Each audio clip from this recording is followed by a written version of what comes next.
एवं जलप्रपात।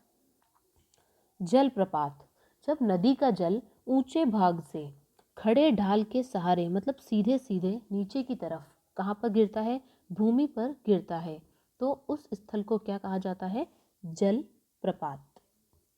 तो देखिए, जब ऊंचाई सामान्य होती है तो उसे जलप्रपात कहते हैं, और जब ऊंचाई ज़्यादा होती है और पानी की मात्रा भी अधिक होती है तो ऐसे में उसे क्या बोला जाता है, महाजलप्रपात।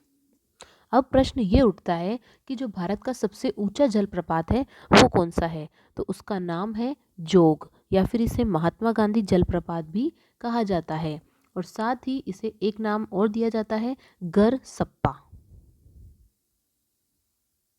और इसकी जो ऊंचाई है वो कितनी है, लगभग 250 मीटर। तो चलिए इसी प्रकार अन्य मुख्य जलप्रपात का अध्ययन हम करते हैं। जोग गरसप्पा, ये जलप्रपात जो है वो महाराष्ट्र और कर्नाटक की सीमा पर है। कौन सी नदी के ऊपर है, शरावती नदी। और डिटेल में पूछ लिया जाए कि ये कितने प्रपातों से मिलकर बना है, तो 4 प्रपातों से मिलकर ये बना है, और ये भारत का सबसे ऊंचा है। साथ ही इसकी जो ऊंचाई है वो करीब 250 मीटर है। इसके अलावा कई सालों में समय अनुसार इनकी जो ऊंचाई है वो भी परिवर्तित होती रहती है। अगला है हुंड्रू जलप्रपात। कहाँ पर है ये, झारखंड, रांची में। स्वर्ण रेखा पर ये स्थित है। एक स्पेशलिटी ये है कि क्षेत्रफल के आधार पर ये एशिया का सबसे बड़ा जलप्रपात है, और इसकी अगर ऊंचाई जानना चाहे तो ये लगभग 74 मीटर है। कूचीकल जलप्रपात कहाँ पर स्थित है, वाराही नदी पर, और वाराही नदी कहाँ पर है, ये है कर्नाटक राज्य में। तो इसकी स्थिति है कर्नाटक में। इसकी ऊंचाई की बात की जाए तो इसमें मतभेद है। देखिए, विश्व जलप्रपात डाटाबेस के अनुसार बात करें तो इसकी जो ऊंचाई है वो 455 मीटर है, लेकिन एक्चुअल में वर्तमान में इसकी जो ऊंचाई है वो कितनी है, 183 मीटर। शिव समुद्रम जलप्रपात कहाँ पर स्थित है, तमिलनाडु में, कावेरी नदी पर। अब ये इंपॉर्टेंट क्यों हो जाता है, क्योंकि यहाँ पर जल विद्युत उत्पादन होता है, और ध्यान रहे कि पहली बार जल विद्युत केंद्र की स्थापना भी यहीं पर हुई थी। शिव समुद्रम तमिलनाडु में स्थित है, कावेरी नदी पर है, जल विद्युत उत्पादन होता है यहाँ पर, और पहली बार जल विद्युत केंद्र की स्थापना शिव समुद्रम जलप्रपात पे हुई थी। धुआंधार जलप्रपात कहाँ पर है, ये एमपी में है, जबलपुर के निकट, और कौन सी नदी पर है, ये नर्मदा नदी पर। इसी प्रकार एक जलप्रपात है बिहार जलप्रपात, तो कौन सी नदी पर है, ये टोंस नदी पर, और बिहार जलप्रपात है तो ऑब्वियसली बिहार में ही स्थित होना चाहिए। नोह कालीकल और लेंगशियांग दोनों के दोनों जो जलप्रपात हैं वो मेघालय में स्थित हैं। दूधसागर, बरकाना और मंगोड़, ये तीनों जलप्रपात कहाँ स्थित हैं, कर्नाटक में। साथ ही कर्नाटक में गोकक नाम का भी जो जलप्रपात है फेमस है, और मेघदातु भी प्रसिद्ध जलप्रपात है। तो जो गोकक जलप्रपात है वो गोकक नदी पर है, और जो मेघदातु है वो कावेरी नदी पर है। इसी प्रकार जो दूधसागर जलप्रपात है वो मांडवी नदी पर स्थित है, और बरकाना की बात करें तो सीता, और जो लेक शियांग जलप्रपात है वो किंशी नदी पर स्थित है, किंशी। चूलिया, भीमताल, लवकुश और अर्ना झरना, ये सभी के सभी जो जलप्रपात हैं वो स्थित है राजस्थान में। और जो चूलिया जलप्रपात है वो राजस्थान का सबसे ऊंचा जलप्रपात है, इसकी हाइट है 18 मीटर। और कहाँ पर है ये, चंबल नदी पर। भीमताल जो है वो मांगली नदी पर स्थित है, बूंदी में। चंबल नदी पर एक और जलप्रपात है, इसका नाम है पुनासा जलप्रपात, पुनासा। एक और जलप्रपात है जहाँ पर जल विद्युत का उत्पादन होता है, दैट इज पाइकारा। यहाँ पर क्या होता है, जल विद्युत का उत्पादन होता है। कहाँ पर स्थित है ये, नीलगिरी पहाड़ियों में। नीलगिरी की पहाड़ियों में पाइकारा नदी पर स्थित पाइकारा जलप्रपात। एक और फेमस पॉइंट है येना प्रपात, और ये जो येन्ना है वो महाराष्ट्र के महाबलेश्वर के निकट है, और इसकी ऊंचाई लगभग 180 मीटर है। तो ये सब थे भारत के प्रमुख जलप्रपात। अब हम अध्ययन करेंगे भारत की प्रमुख झीलों के बारे में। तो भारत की जो प्रमुख झीलें हैं उनमें अलग अलग प्रकार की झीलें हैं। जैसे कुछ झीलें हैं जिनमें मीठे और ताज़ा पानी मिलता है। ऐसी झीलें जो मीठे पानी की झीलें कहलाती है, या फिर जहाँ पर क्या होता है, ताज़ा पानी होता है। दूसरी झीलें होती हैं खारे पानी की, ठीक है, जहाँ पर पानी का जो स्वाद होता है वो खारा होता है, नमकीन होता है। तीसरी होती है कृत्रिम झीलें, जो मनुष्य ने स्वयं निर्मित की है। और चौथी होती है प्राकृतिक झीलें, जो प्रकृति में ऑटोमेटिक बनी है प्राकृतिक झीलें। कुछ और भी प्रकार होते हैं झीलों के, जैसे एक होती है विवर्तनिक झीलें। अब ये जो विवर्तनिक झीलें होती है वो कैसे निर्मित होती है? ये दरार या भ्रंश के कारण इनका निर्माण होता है, ठीक है। जैसे ये है और यहाँ पर ये बन गई, ये दो जो स्पेस है इन दोनों के बीच में दरार आने से, भ्रंश पड़ने से यहाँ पर ये क्या बन गई है, एक विवर्तनिक झील बन गई है और इसमें पानी भरा होता है। तो विवर्तनिक जो झीलें हैं ज़्यादातर कहाँ पर पाई जाती है? कश्मीर साइड में। कश्मीर और कुमायूं हिमालय के पर्वतीय क्षेत्रों में ये वाली जो झीलें हैं वो पाई जाती है। अब जो दूसरी प्रकार की झीलें होती है वो होती है क्रेटर झीलें, या फिर इसे ज्वालामुखी झील भी कहा जाता है। और इस टाइप की जो झीलें हैं वो भारत में बहुत ही कम पाई जाती है। अब क्रेटर झील होती क्या है? देखिए होता क्या है, तो जब ज्वालामुखी निकलता है, ज्वालामुखी फटता है, तो ऐसे में वहाँ पर क्या होते हैं, कुछ कुंड बन जाते हैं। तो ऐसे कुंड के अंदर क्या हो जाता है, जल भर जाता है। और इस कुंड के अंदर जल भर जाने से उसे क्या कह दिया जाता है, क्रेटर झील। और ऐसी एक झील है महाराष्ट्र साइड में, उसका नाम है लोनार झील। कुछ और झीलें हम इन्हें समझ लेते हैं, जैसे कि एक होती है हिमानी झीलें। तो हिमानी जैसे नाम से ही पता चल रहा है कि इन झीलों का जो निर्माण है वो बर्फ़ के अपर्दन के कारण होता है, ठीक है। तो जहाँ पे बर्फ़ का अपर्दन होता है वहाँ पे जगह बनती है और वहाँ पे पानी बढ़ जाता है। और ये भी नॉर्थ साइड में ही पाई जाती है भारत के, हिमाचल प्रदेश की तरफ, उत्तराखंड की तरफ, हिमानी झीलें। उसके बाद होता है नदीय झीलें। तो नदीय में क्या होगा, नदियाँ अपने अपर्दन और निक्षेपण से क्या करती हैं, झीलों का निर्माण करती हैं। तो वो नदीय झीलें हो जाती है जो नदी के द्वारा बनाई जाती है। इसके अलावा होती है वायुड़ झीलें। वायुड़ को जब नाम आए तो हमें देखना है वायु ज़्यादा कहाँ चलती है, मरुस्थलीय प्रदेशों में। तो जो मरुस्थलीय प्रदेश होते हैं वहाँ पर इन झीलों का निर्माण हवा के द्वारा होता है।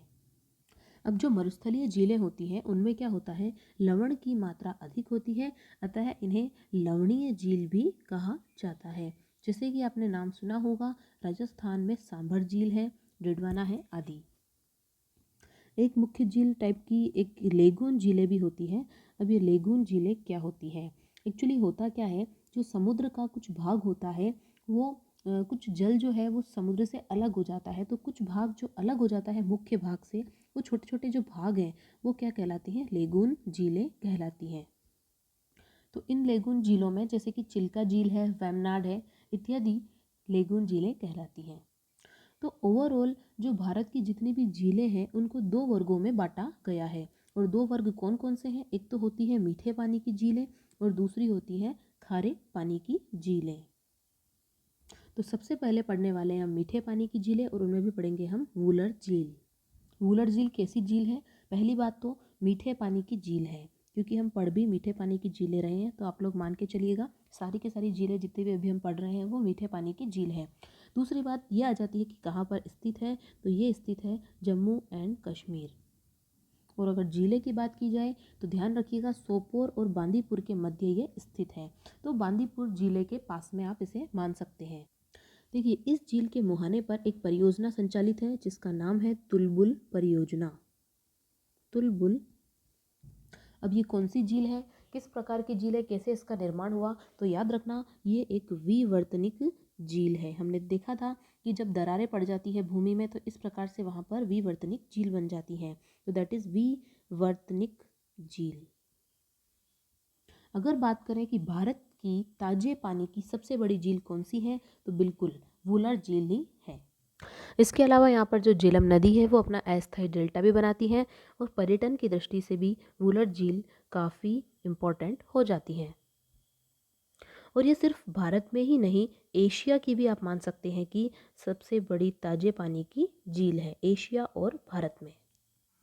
झील कहाँ स्थित है? अगेन ये झील भी जो है वो कश्मीर में स्थित है।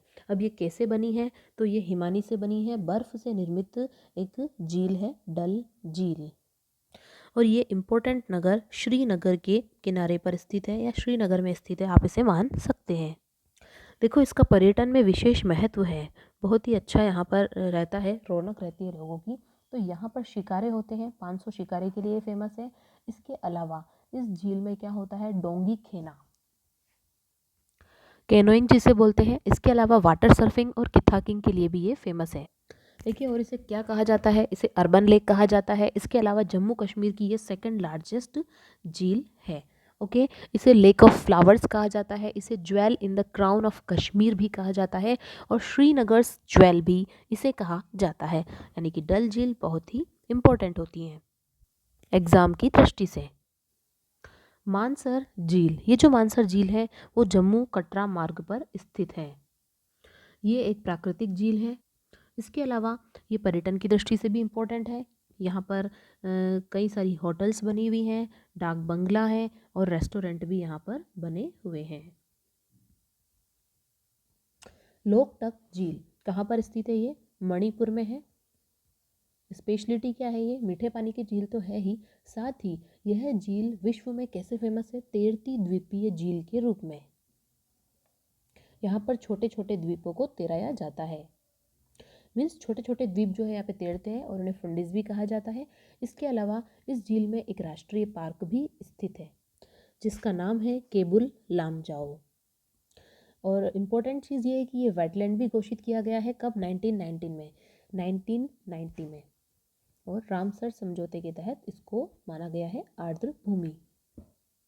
तो इस तरीके से लोकटक झील जो है इसलिए भी फेमस हो जाती है क्योंकि यहाँ पर क्या है, एक तैरता हुआ नेशनल पार्क स्थित है और इसे क्या कहा जाता है, मणिपुर की जीवन रेखा। और ये इसलिए भी उपयोगी हो जाती है क्योंकि यहाँ पर जो जल से विद्युत बनाई जाती है वो भी यहाँ पर किया जाता है, ये औद्योगिक कार्य। नेक्स्ट देखते हैं हम कोलेरू झील। अभी जो कोलेरू झील है वो स्थित है आंध्र प्रदेश में। ओके, साथ ही यह किसके बीच है, गोदावरी और कृष्णा नदी के डेल्टा के मध्य, गोदावरी व कृष्णा के डेल्टा के मध्य स्थित है। ताजे पानी की झील है जो कि हम पढ़ रहे हैं, हमारा टॉपिक यही है, मीठे पानी की जो झीलें हैं भारत की वही सारी हम पढ़ रहे हैं। और यहाँ पर सर्दियों में कौन आते हैं, साइबेरियाई पक्षी। और इसे 1999 में क्या किया गया है, भारतीय वन्यजीव संरक्षण अधिनियम के तहत इस झील को वन्यजीव विहार के रूप में भी अधिसूचित किया गया है क्योंकि यहाँ पर कई सारे पक्षी आते हैं। तो इसे क्या कहा जाता है, वन्यजीव वाइल्ड सेंचुरी भी ये है, वाइल्ड सेंचुरी। ढेबर झील, ढेबर झील कहाँ पर है, राजस्थान के उदयपुर जिले में ये स्थित है। ये मीठी झीलों के अंतर्गत ही आती है लेकिन कम मात्रा में इसमें थोड़ा सा नमक भी पाया जाता है।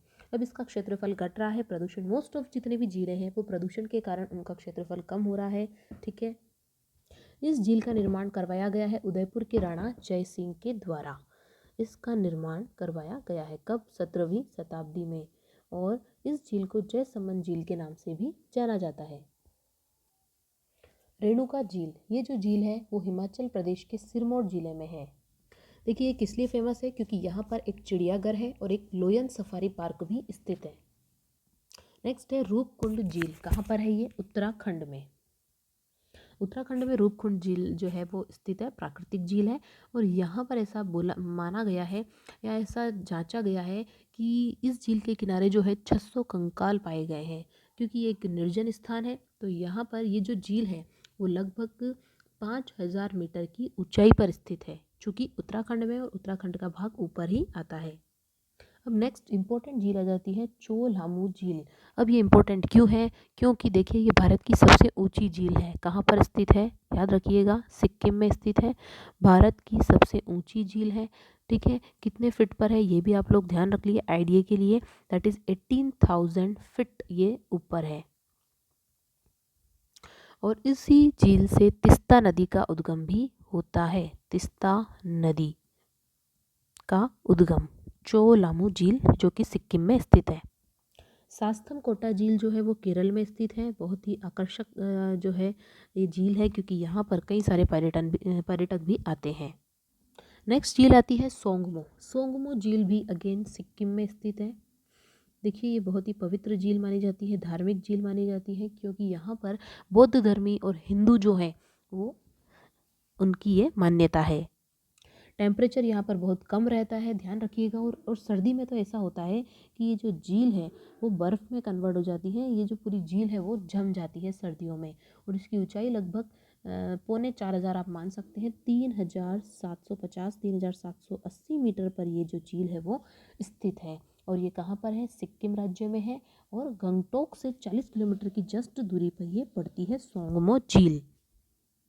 इसके अलावा एक झील और है भीमताल झील। कहाँ पर है? उत्तराखंड में है, कुमायूं हिमालय में।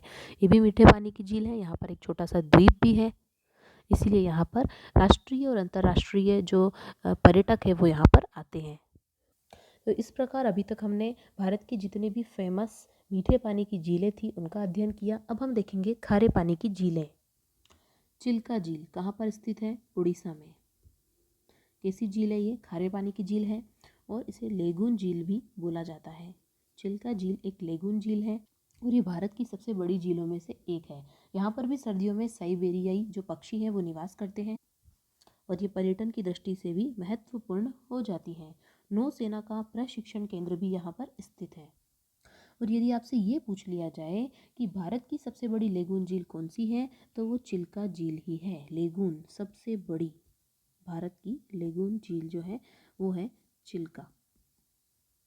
इसके अलावा ध्यान रहे, इससे रामसर जो अपना कन्वेंशन होता है तो उसको उसके अंतर्गत रामसर आर्द्रभूमि सूची के अंतर्गत भी शामिल किया गया है। ये जो झील है यहाँ पर कई सारे द्वीप भी पाए जाते हैं, छोटे छोटे। तो यहाँ पर एक द्वीप है, नालबाना करके एक द्वीप है, उसे पक्षी अभयारण्य भी घोषित कर दिया गया है, क्योंकि कई प्रकार के पक्षी जो है वो यहाँ पर आते हैं सर्दियों में। तो एक बार फिर से देख लें चिल्का झील को, बहुत ही इंपॉर्टेंट है, कई बार इससे एग्जाम में क्वेश्चन पूछे गए हैं। खारे पानी की झील है चिल्का झील, ठीक है, उड़ीसा में स्थित है। लेगून में सबसे बड़ी झील पूछी जाए भारत में तो वो चिल्का झील ही है। सर्दियों में यहाँ पर, जाड़े में, शीत ऋतु में यहाँ पर साइबेरियाई पक्षी आते हैं, पर्यटन की दृष्टि से इंपॉर्टेंट है। नौसेना का प्रशिक्षण केंद्र यहाँ पर स्थित है। इसे रामसर आर्द्रभूमि की सूची में भी शामिल किया गया है। कई प्रकार के द्वीप यहाँ पर स्थित है। एक द्वीप है यहाँ पे नाला बाना करके, वहाँ पर इसे पक्षी अभयारण्य भी घोषित कर दिया गया है। सांभर झील, चूंकि हम खारे पानी की झीलें पढ़ रहे हैं तो ऑब्वियसली जो सांभर झील भी है वो खारे पानी की झील ही है। कहाँ पर स्थित है? ये राज्य है राजस्थान। आसपास का शहर देखा जाए तो ये जयपुर के पास में पड़ती है और अंतः स्थलीय खारे पानी की एक झील है। भाई क्यों उपयोगी है? क्योंकि यहाँ से नमक का उत्पादन होता है। खारे पानी की झील है तो किसका उत्पादन होता है? यहाँ से नमक का उत्पादन बहुतायत में किया जाता है। और ध्यान रखिएगा कि भारत के कुल नमक उत्पादन का लगभग 10% जो है वो यहीं से उत्पादित होता है, सांभर झील से। साथ ही इस झील को भी रामसर आर्द्रभूमि में शामिल किया गया है। और शीत ऋतु में सेम यहाँ पर साइबेरियाई पक्षी जो है वो निवास करते हैं।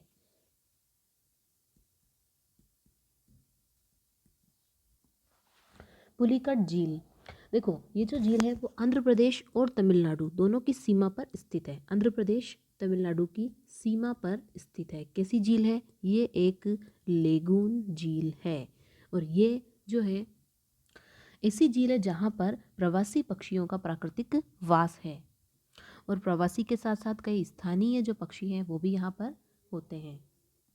अब देखिए इस झील के पास एक द्वीप है, इसका नाम है श्रीहरिकोटा। देखिए श्रीहरिकोटा जो द्वीप है वो इस झील को बंगाल की खाड़ी से तो अलग करता ही है, साथ ही इसी द्वीप पर एक अंतरिक्ष केंद्र है। आपको पता होगा श्रीहरिकोटा का नाम बहुत ही फेमस है, दैट इज़ सतीश धवन अंतरिक्ष केंद्र भी यहीं पर स्थित है। और ये जो प्लेस है इसे पक्षी अभयारण्य के रूप में भी घोषित कर दिया गया है। इस झील के उत्तरी भाग में भी 2 द्वीप हैं जहाँ पर मानव भी निवास करते हैं। उसके बाद आती है वेमनाथ झील। ये जो वेमनाथ झील है ये केरल है उसमें स्थित है, केरल में है, केरल के तट पर है, ऐसा आप मान सकते हैं। और इसके अलावा एक द्वीप है वो भी इसी झील में स्थित है जिसका नाम है वेलिंगटन द्वीप। और इसकी ये स्पेशलिटी है कि ये भारत की सबसे लंबी झील भी मानी जाती है। सबसे लंबी झील, भारत की सबसे लंबी झील, लॉन्गेस्ट लेक। इसके अलावा ये जो वेलिंगटन द्वीप है, इसकी विशेषता ये है कि यहाँ से भारत का सबसे छोटा जो राष्ट्रीय राजमार्ग है जिसका नाम है NH-47A, ये भी कहाँ से गुजरता है, इसी द्वीप से होकर के गुजरता है। और साथ ही इस झील को रामसर आर्द्र भूमि में भी शामिल किया गया है। तो ये ऐसी झील है जहाँ पर इसके दोनों ओर दो द्वीप भी स्थित है। इनका नाम है पल्लीपुरम और पेरुम्बलम द्वीप। और आपने एक इम्पोर्टेंट बंदरगाह का नाम सुना होगा, दैट इज़ कोच्चि। जो कोच्चि है वो भी इस झील के उत्तर में स्थित है, कोच्चि बंदरगाह। एक चीज़ के लिए और ये प्रसिद्ध है, देखिए ये स्नेक बोट रेस के लिए भी बहुत फेमस है। तो एक बार फिर से समझते हैं वेमनाथ झील को। इसके उत्तर में उत्तरी छोर पर कोच्चि बंदरगाह बहुत ही फेमस है। कहाँ पर स्थित है ये वेमनाथ झील? केरल के तट पर है। यहाँ पर एक द्वीप है वेलिंगटन द्वीप। इस वेलिंगटन द्वीप के सहारे होकर के गुजरता है NH-47A, जो कि भारत का सबसे छोटा राष्ट्रीय राजमार्ग है, नेशनल हाईवे है। लॉन्गेस्ट झील इसे कहा जाता है भारत की वेमनाथ झील। अगर इसकी आप लंबाई जानना चाहें तो ये है लगभग 96.5 किलोमीटर। ठीक है, साथ ही इसे जो रामसर आर्द्र भूमि है उसकी सूची में भी इसे शामिल किया गया है। और यहाँ पर हर वर्ष क्या होता है, एक नेहरू ट्रॉफी नौकायन प्रतियोगिता होती है। और यहाँ पर ये जो स्नेक बोट रेस है वो बहुत ही फेमस है। अब आती है अष्टमुदी झील। कहाँ पर है ये याद रखेंगे, केरल के कोल्लम जिले में ये स्थित है।